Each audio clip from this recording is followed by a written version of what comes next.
Hello, magandang buhay sa ating lahat. Ayan, for the first time, maraming beses na po akong nakadaan dito. Kaya lang, ngayon ko lang po na kuhanan niya ng buong video po kung ilang minuto siya. Mahaba po siyang tunnel, napakarami pong tunnel na nadadaanan dyan, papuntang Firenze. Kaya lang, ngayon ko lang po yan nakuhanan ng buo kung ilang minuto. May 5 minuto po ang haba ng tunnel na iyan. Ako lang po ay hangang-hanga sa gumawa ng tunnel na iyan. Isipin mo naman iyan sa ilalim ng bundok, ilalim ng lupa. Bundok po ang itaas na iyan. Kaya naman, nakakatuwang diyan tayo dumaan sa ilalim ng lupang iyan. Nakakahanga po ang gumawa niyan, kagaya ni na Architect Dijator. Mga engineering na gumawa niyan ay nakakahanga talaga. Imagine niyo naman iyan sa ilalim ng lupa tayo dumaan. Ayan. Kami naman po ay pumunta sa Firenze para po manalubong ng galing Pilipinas.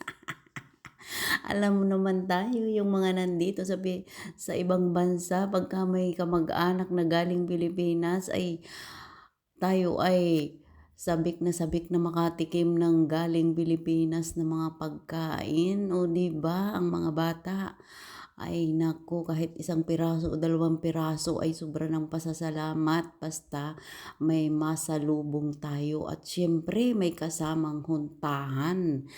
Puntahang walang katapusan. O, kamusta si Ganon? Kamusta si Garni? O, di ba nakakatuwa tayong makarinig ng mga balita pa galing sa ating mga kamag-anak na galing Pilipinas.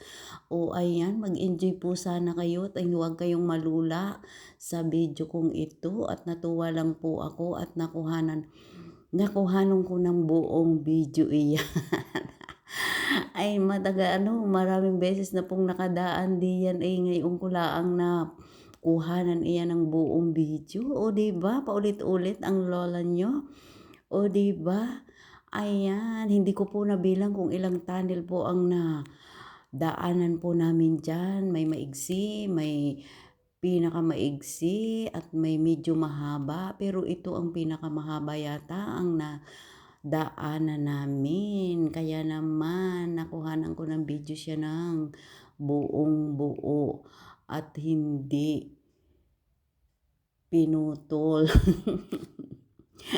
Ayan, sana naman po nag-enjoy kayo. Hanggang dito na lang po at hindi ko na po tatapusin kung ilang minuto iyan at baka naman kayo ay malula. Kaya hanggang dito na lang po. Thank you for watching sa video ng lola nyo. Bye! Sana po i-follow nyo po ako at i-share po ninyo ang video ito. Bye-bye po!